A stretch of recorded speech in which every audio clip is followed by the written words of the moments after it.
Olá!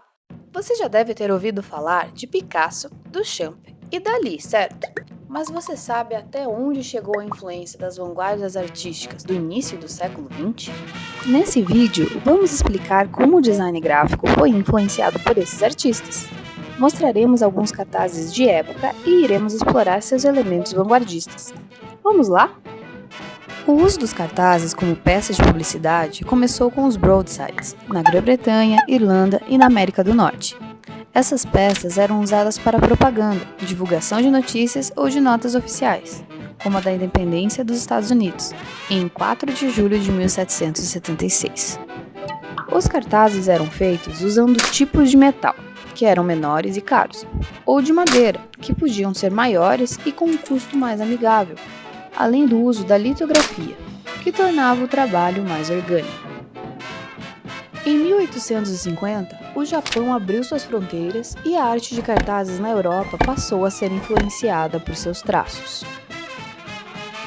Jules Scherrer, pai do cartaz moderno, foi um desses influenciados. Ele usou a cromolitografia para dar cor a seus cartazes, que se tornaram tão populares a ponto de serem roubados dos muros e paredes.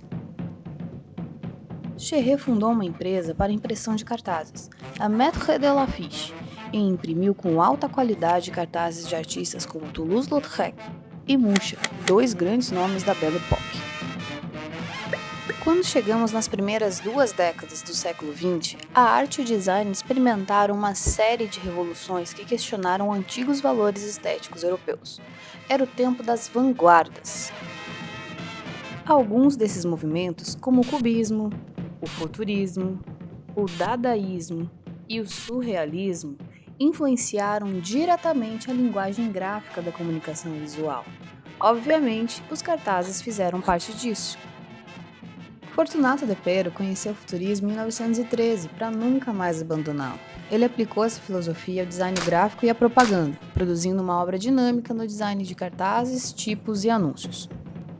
Neste cartaz para a companhia do novo teatro futurista, planos chapados de cores vibrantes associam-se à composição diagonal e a formas angulares repetitivas para trazer uma sensação de movimento, tão enfatizada no futurismo.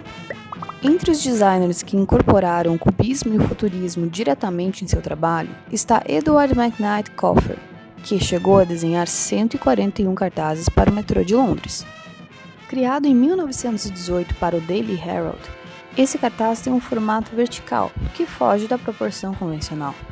A escolha ressalta as imagens dos pássaros, que por suas formas geométricas de influência cubista, assemelham-se aos aviões militares da época. Além disso, as formas alongadas e as extremidades pontiagudas sugerem a velocidade e o dinamismo futurista. Austin Cooper começou sua carreira como artista comercial em Montreal. Uma aplicação direta do cubismo no design gráfico foi feita por Cooper em Londres, quando ele criou uma série de 3 cartazes para a Southern Railway, inspirados em colagens. Neste exemplo, a retórica cubista opera simbolicamente para a comunicação de massa, em um cartaz composto de fragmentos de imagens. São vislumbres de pontos de referência para criar memórias que remetem à cidade de Paris. Pintor, arquiteto, designer gráfico e fotógrafo, El Lissitzky foi quem melhor realizou o ideal construtivista em suas obras. Seu trabalho teve uma grande influência na evolução do design gráfico. Neste cartaz, criado para a divulgação de uma exposição em 1929, vemos uma imagem austera e vigorosa. A fotomontagem, o uso do vermelho e a tipografia, sem serifa, são elementos construtivistas. Além desses elementos compositivos, o artista fala sobre igualdade de gênero, colocando 2 jovens de sexos opostos no mesmo patamar. Georgi e Vladimir Sternberg eram irmãos talentosos que colaboraram em projetos teatrais e cartazes de filmes na União Soviética. Não eram usadas fotos em suas obras, mas sim desenhos realistas criados a partir de frames dos filmes para os quais os cartazes eram criados. Alguns sugerem que a chave para o sucesso gráfico dos irmãos foi o conhecimento profundo das teorias e métodos de teatro e cinema. No cartaz para o filme icônico The Man with the Movie Camera, do cineasta russo Dziga Vertov, os irmãos Sternberg alcançaram a sensação de movimento pela perspectiva extrema, tipos circulares e fragmentação da figura. A colagem é um elemento dadaísta que aparece nesse cartaz. Já a separação sólida de cores faz alusão ao movimento que pertencia, o construtivismo russo. Cartazes são mensageiros. Cartazes são expressão de cultura, visíveis e inconfundíveis, como parte de um processo de comunicação.